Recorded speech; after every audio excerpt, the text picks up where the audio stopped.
right? If it's equal, then people will make the choice that they truly believe serves their children and their self-interest. So that's kind of what we had out there. Now, when you look to DC, certainly many of us have been in this issue for years. And without the single-payer movement, without the work of the last 20 years of this 100-year campaign, without what single-payer has done, we wouldn't even be close to where we are right now. So we are walking on the backs and the bones of folks that have done a lot of work to save our children from such unnecessary evil. But when you look at the DC, what we know, what we've heard, is that this dichotomy of public versus private, government versus non-government, is at the heart of a lot of the tension. Now, when we look back at '93, what they were able to do is split and kill, right? You don't have to be for something if you want to kill something. You just got to know how to split and kill, right? You want to kill the global warming campaign? Put nukes in there, right? So we want nukes to be renewable energy. You're going to split the people, they're going to die, nothing gets passed.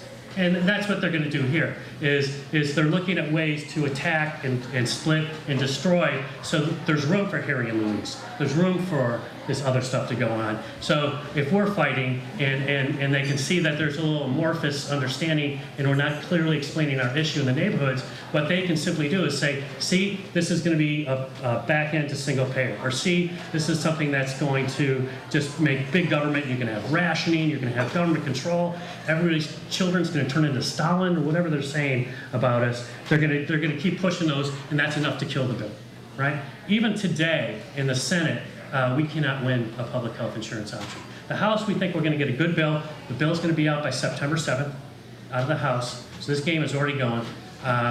And then by the end of September, early October, before reconciliation kicks in on October 15th, we think something's going to pop out of the Senate. What we assume is going to happen in the Senate is there will be a very limited public health insurance option if things stay the same, but in the House we'll get a very good, strong public health insurance option. So we think this whole thing will be over by November.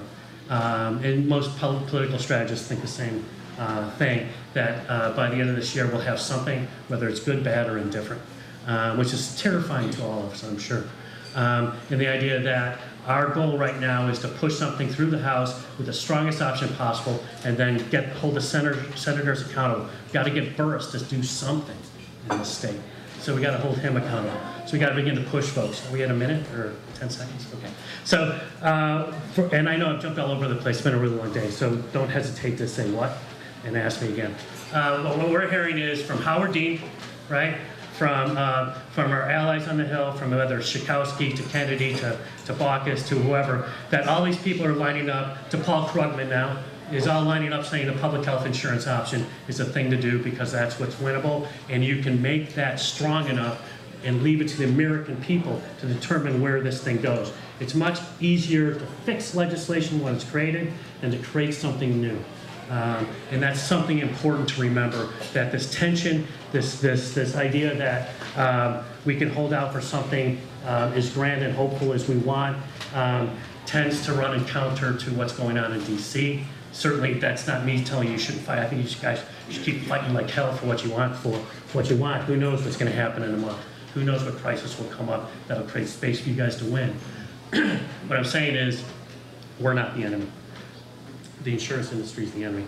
And unless you focus on the enemy, someone holding someone accountable that can make change, then there's nothing to win, because we can't get you to win.